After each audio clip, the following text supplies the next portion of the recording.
Paghimagas mo. Grabe eh.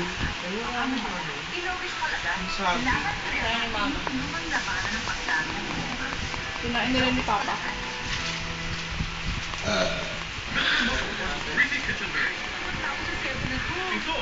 Grabe, meron pa yan. Hindi ko may dala yan. Ano? Sino? Sino may dala nun? Mas masarap? Siyempre sa akin. Galing Bacolod eh.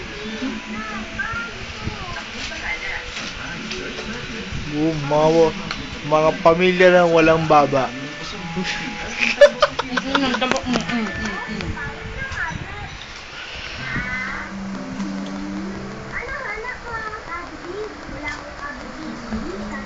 Ay, wala si Jem Jem.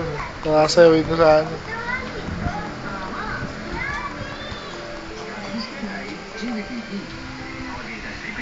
Dahil na lang yan. Wala kang pangit ko hapon. Hindi pa naman din nila.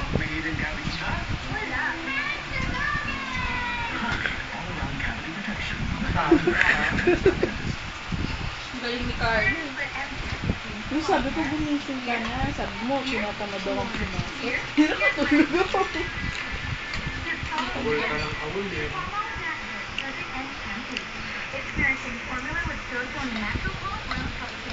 Tapos may mga nawawalang dalag dito kagabi.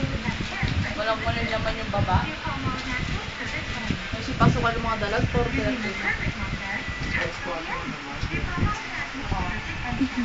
kakatulog lang ng cellphone ni Papa mo.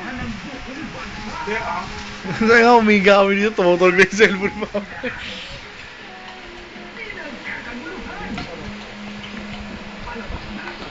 Yup. Tingin mo. Praso lang.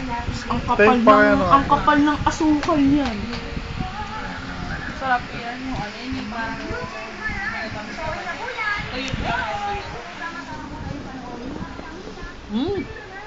Yuck. Magaling mo matapos mo. Matamis na bao yung ginamit.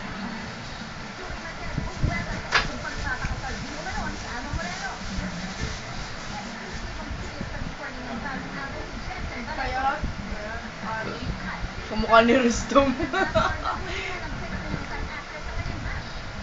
Isang milbi. Kaya Gerald. Sino may-ari na 3 million pesos na ba? Si ano? Si, Rupa May. Na naman?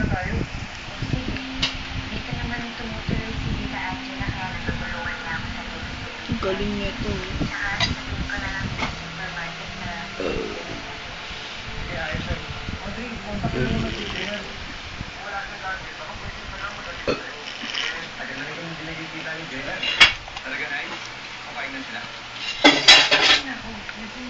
Ay kuya, bawal yan. Hindi naman, nilutusiguro ng tatay hindi pero alam mo ako, ang sabi ko, pag-uusapang sa Dawgila, kung ibibigay ko yung mana, di ba? So, okay na yun. Hindi ko tayo eh. Inamin nila na anak ko ng tatay. Okay sa akin yan. Ano na? Yung kapag nakasayod ko, hindi nagbasto-basto bigla. Ano pa bang bigla nagbago yung init ng hangin? Ano yung mga bulas mo? Diba? Oo, pero okay. Yung sa pay. Huwag tayong magtanong. Diba naman sa to? What a chan. Buntis. Binigay niyo sa akin lahat.